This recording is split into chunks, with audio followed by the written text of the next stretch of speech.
Hey guys, it's Eric, owner of Farpoint Farms here in the mountains of North Carolina, and tonight I have something cool to share with you. This is the President Madison. This is the premier base station from back in the day from the President Corporation. This was also branded as a unit in Madison, and it came in several versions, but no matter what version it came in, this was the greatest base station back in the day. Some will say the Cobra 2000 is, and I'd be hard pressed to argue with them. But if the Cobra 2000 was the greatest, then this was also the greatest. How's that? They were both great radios, the top of the line radios in their time. And for good reason. Check out all the bells and whistles that this radio comes with. External speakers, you could get two of them. It has plug-ins in the back. And here's a picture of the back. Actually, here's a slow video of the back. Had plugs in the back for external speakers, two of them. Plus the PA, had the ability to run off of battery voltage, 13.8 or 12 volt if you want to call it that, or 120 off a regular plug. And of course it had the PL259 connector.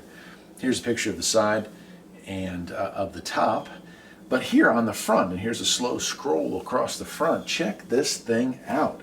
We have our 40 channel selector knob that is standard. It looks the same as the Madison and the Washington, which I had a Washington for many years. But that is where the similarities end. This one does come with a clock radio, and this clock could be set to turn on an alarm, and that was pretty cool, so you could wake up to your CB. So let's say you had a weekly net at 10 o'clock. Well, what if you forgot? Well, you could set the alarm to 10 o'clock and it would come on and remind you. Now, some later models came with a digital. This is an analog meter, but it's still functional when it's plugged in, which is a very rare thing indeed. And the alarm function still works. I did test it out. This one has channel 9 emergency button there you push in. We have our noise blanker and ANL, which is always important. SWR and power meter. So we have two meters. This one does SWR or modulation. This does signal reflected power or power. So some differences between the Washington, which just had one meter, and this one. And I do love these meters. They do both light up and work beautifully. Here, AM, LSB, and USB, so it is a sideband radio. Once again, very important for making this one of the best radios out there. And then we have our SWR cal meter right here. There's our adjuster for that. RF gain. We have mic gain. We have squelch. We have volume. I like the fact that it has the earphone jack, so I'm losing my hearing. I think I've mentioned it in other videos. This side's about done, this side's getting there. And so the ability for me to not have to crank this thing all the way up, but maybe plug in an earphone and listen through the earphone jack was important, especially if you're trying to hear some faint stations far out there in the distance, right above that noise floor. To have a microphone or a phono jack so you could listen to it is pretty cool. This is a 5-pin jack, so it is a unit in 5-pin, and I do have a mic I'll hook up to it here in a bit. Everything on this thing works except for one thing. The 120 power supply that's built into this is no good, but thankfully it does still function on an external power supply, and I will hook it up here, hook it up to the antenna, and we'll see what we can listen to and maybe make contact with here. So it's just awesome. So they made this radio, I think I'm going to guess 86, 87 was probably when this one died. I know Uniden continued to produce the Washington up until right around 2000, and then it was gone, and that was pretty much the end of the base station era, 2000, 2001. You had the Cobra 2010 and the Uniden 810E, and both those were kind of late model sideband base station radios, but they pretty much rounded it out. In 2000, the Washington was done. So that would be my guess. I'm not sure when President himself stopped having the radio under their brand, but I have seen some presidents with digital meters here instead of the analog like this one. So I would say they followed probably right to the close to the end as well. One cool thing about this radio and you can tell it was used and hopefully not abused. It does have an AB switch back here, so this has extra channels added, which was a big thing back in the day when Skip was rolling during the heyday of CB radio. The 40 channels, even with the uppers and lowers added into that mix, would get just so jam-packed full of stuff it became hard to keep in touch with folks. So you would have the uppers and lowers, and you'd say, I'm going to go 40 high and I'll catch you up there, and you would catch them on out of band, the illegal free banding position, but you'd be able to have a cool conversation in relative quiet as opposed to regular 40. So just an awesome radio. Picked this up at Shelby Hamfest in 2019. Just been sitting on it. I need to have this thing sent off. I want to have the power supply fixed. I'm going to have it recapped and have the alignment and stuff done, but that costs this, and so I'm just waiting on the funds to take care of that. So, but in the meantime, it's hanging here. When it's done, I'm going to put this inside. I'm going to put this in the house and have it set up to that tram all-bander antenna that I picked up, the scanner / CB antenna. Have it hooked up to there. So not a powerhouse. It probably, I would imagine, it's been peaked and tuned.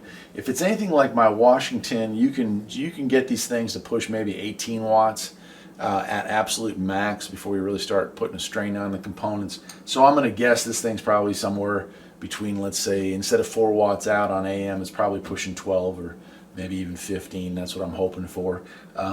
And that's more than enough for the kind of talking I do here. If I can talk to the locals on this, I think that'd really bring back some cool memories for all sides involved.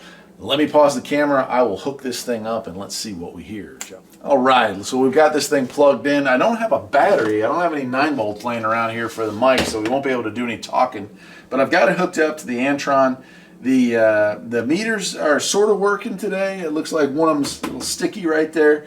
But let's fire it up and I'll show you the lights on this thing. Okay, yeah, so that meter's still working pretty good. We've got our clock here.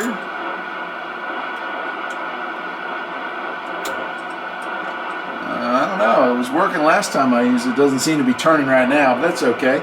Lights are still working on that, which is good. And all our LEDs here, they're all working just fine. Really neat little radio. So let's see. We'll go to the Super Bowl and see what's going on.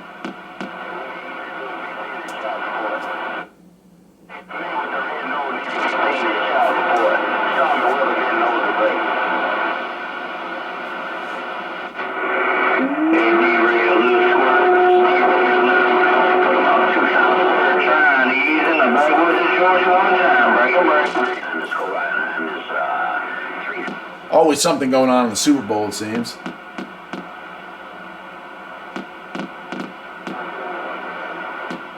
There's a little local contact.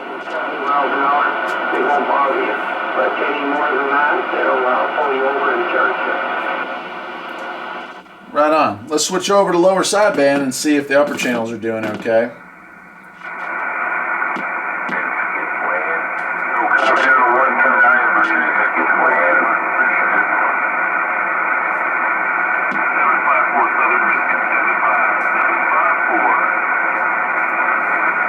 Awesome. That is the great radio. And you know, it's amazing, this one being as old as it is and in the need of some work, but not a ton of work, that this thing has held up as well as it is, that its receive is still as good as it is. I mean, that is pretty good receive, right? For sideband, that was Michigan, I think we just heard there. And earlier when I was playing on the other one, Canada was coming in pretty clear. So the President Madison, if you can find one of these things, even if it's non-functional, it's probably worth buying it and fixing it up or finding a tech that can fix it up for you. Again, I plan on taking this thing and taking it to the guy that's about an hour and a half from here and having him rework it. Just go ahead, recap it, align it, maybe slightly detune it. I'm sure that if it's been under the golden screwdriver, it's probably jacked up. I will probably leave the out of band, the uppers and lowers on this thing. Because who knows, might be fun to play with someday. Anyway, that'll do it for today. I'm Eric, the owner of Farpoint Farm. If you liked the video, perhaps you'll think about liking and subscribing. And I know I say that in all my videos, but I mean it. If you like my videos, please hit the old thumbs up button. There's a group of individuals that like to thumbs down all my radio videos, and that kind of buries them so you can't find them. So if you take a second to do that, I'd appreciate it. It means a lot for the channel. And I'll see you next time. Take care.